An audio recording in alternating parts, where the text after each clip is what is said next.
You have a new message from an ancient treasure.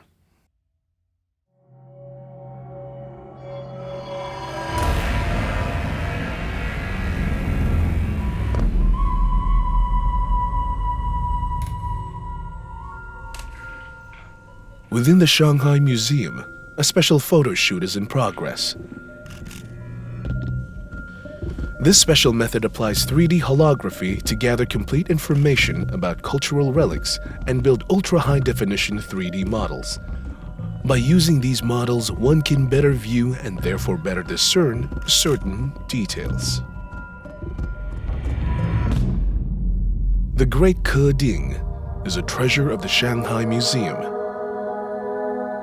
It stands 93.1 centimeter high and 75.6 centimeters in diameter and weighs 201.5 kilograms.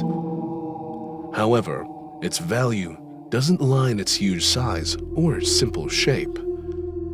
Instead, we can catch a glimpse into life during the Zhou dynasty by reading these mysterious words inscribed in its inner wall.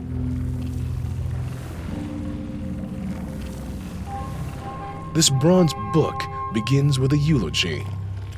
My grandfather was dignified and graceful.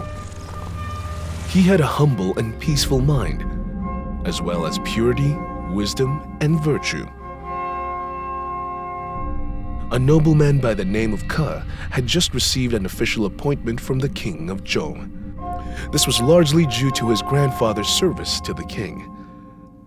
In the Western Zhou dynasty, official positions were hereditary. Descendants would inscribe eulogies describing their ancestors' feats on bronze vessels. This was simply in keeping with good etiquette. There was an old Chinese saying roughly translated as, "Rituals contained in utensils which stems from such practices."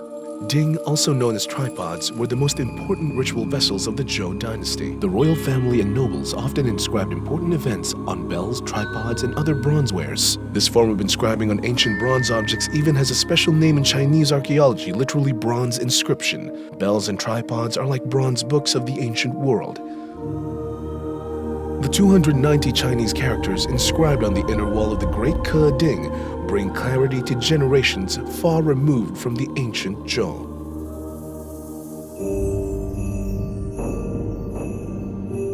The king said, "I bestow upon you red sacrificial garments, both wild and cultivated fields, and slaves to serve you." These bronze records refer to the government procedures, etiquette, and the land systems of the Western Zhou dynasty. Besides its historical value, the Great Ke Ding also holds a high position in the realm of Chinese calligraphy. During the Western Zhou dynasty, exquisite bronze inscriptions were used to display this beautiful calligraphy style. The 290 characters in the tripod are clear, elegant, and well-ordered. They are the representative of late Western Zhou dynasty bronze engraving. The inscriptions of the Great Ke Ding end, "May the bounty of the King, Son of Heaven, and may the grace of my ancestors bless my descendants for 10,000 years and forevermore." However, nothing lasts forever. Soon after the tripod was made, the Zhou dynasty declined in the chaos and warfare of the spring and autumn period. Where could the descendants of Ke find shelter in such troubled times? Hundreds of years later, the Qin state annexed the Six Kingdoms. During this time, a new style of calligraphy called small seal script replaced the style as was used on the Great Ke Ding. After the Han dynasty, bronzewares gradually disappeared from history. The pages of these bronze books were closed forever and buried in the dust of history.